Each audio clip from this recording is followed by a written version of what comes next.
Abbiamo deciso di fare questo documentario per fornire le informazioni essenziali sulle gravi scelte che sono state proposte in questi giorni a tutte le municipalità di Venezia per cambiare il piano regolatore vigente con scelte che in particolare a Tessera rischiano di stravolgere non solo il territorio di Favaro ma indirettamente anche Marghera e Venezia.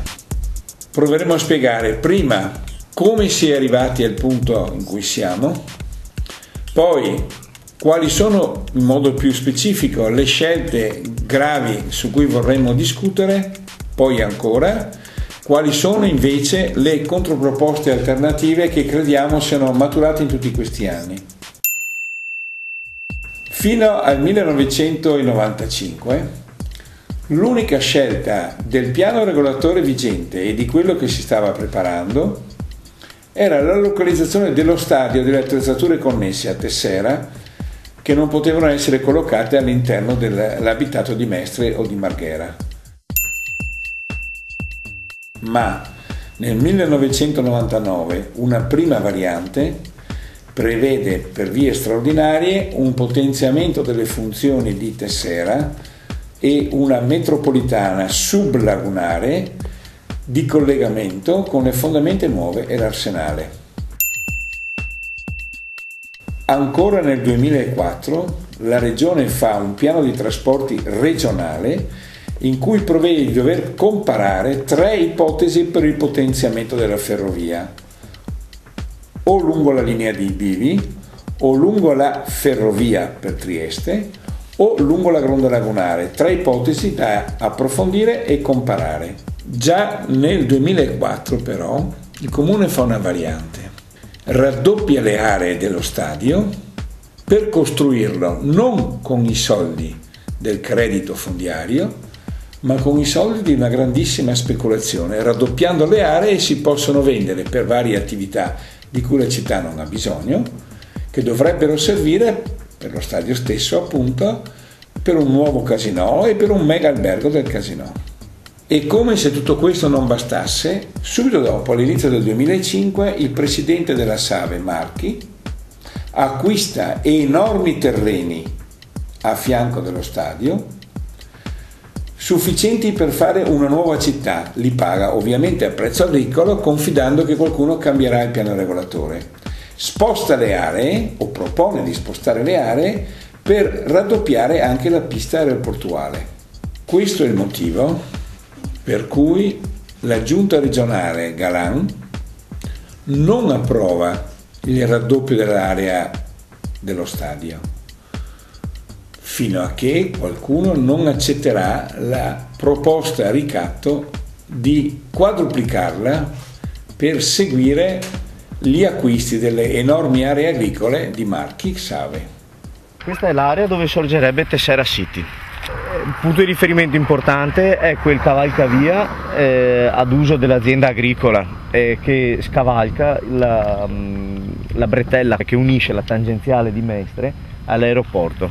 La cosa interessante da dire è che quando un domani qua ci sarà Tessera City, se dovesse mai sorgere, il beneficio che ha avuto per il momento la tangenziale di Mestre con il passante verrebbe a scomparire, perché tutto il traffico ritorna in tangenziale e riavremo le condizioni deliranti di intasamenti a tutte le ore e il passante è come se non lo avessero mai fatto praticamente.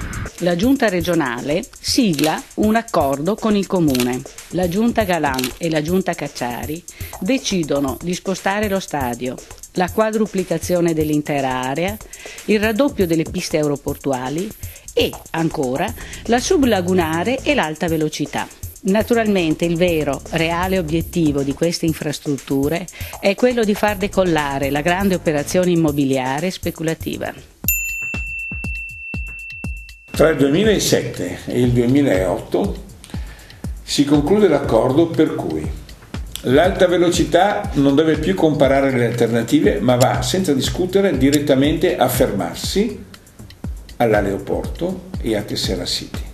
La sublagunare viene approvata dalla via regionale con la foglia di fico di moltissime prescrizioni che fingono di risolvere i problemi, e la variante che quadruplica l'area viene fatta presentare a due privati, due società immobiliari, una del Casinò e l'altra della Save, con ratifica successiva alla fine del 2008 del Consiglio Comunale.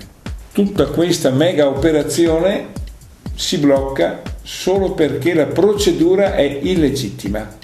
Si ferma quindi in Commissione Salvaguardia e in Regione di fronte a una richiesta di verifica giuridica e a un esposto alla Procura della Repubblica.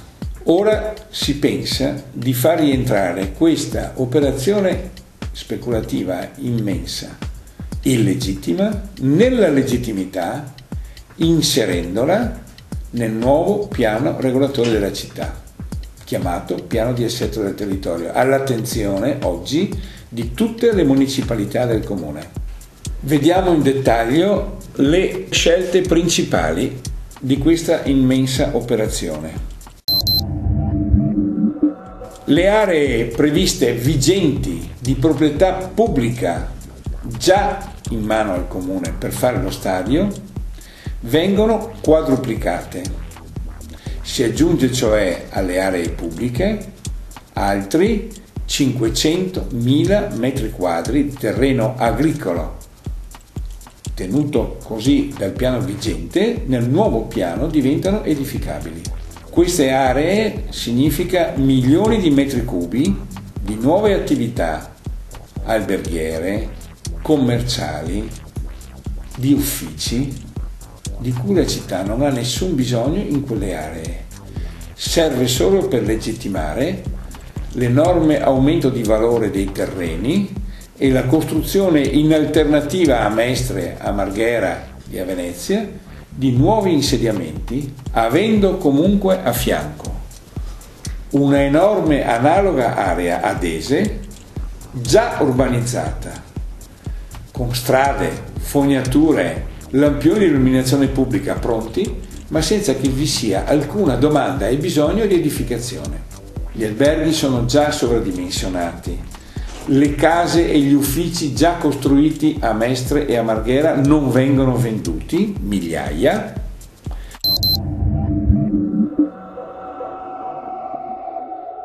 Da rilevare che tutta quest'area qui che è stata sistemata, vedete, con le strade, ci sono i lampioni, hanno portato la corrente elettrica, le fogne, le fognature, non ha, ed è pronta per l'edificazione di nuove attività commerciali, quindi capannoni, di fatto, cemento, non ha, vista la crisi, venduto neanche un metro quadro ad ora, ed è esattamente a 3 chilometri da dove dovrebbero edificare la nuova Tessera City.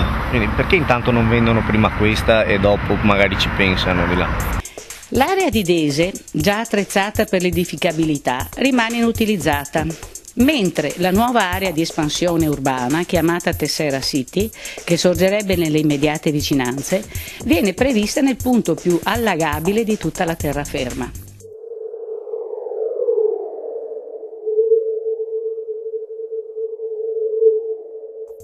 La nuova città, quindi, sarebbe già allagabile in partenza, il più grande rischio idraulico di tutto il territorio. A causa di questi allagamenti prevedibili, si vuole spostare il bosco, progettato nel piano regolatore degli anni 90, per collocarlo a fianco della nuova ipotizzata città con la funzione di assorbire le previste immense quantità d'acqua che inonderebbero il nuovo complesso urbano.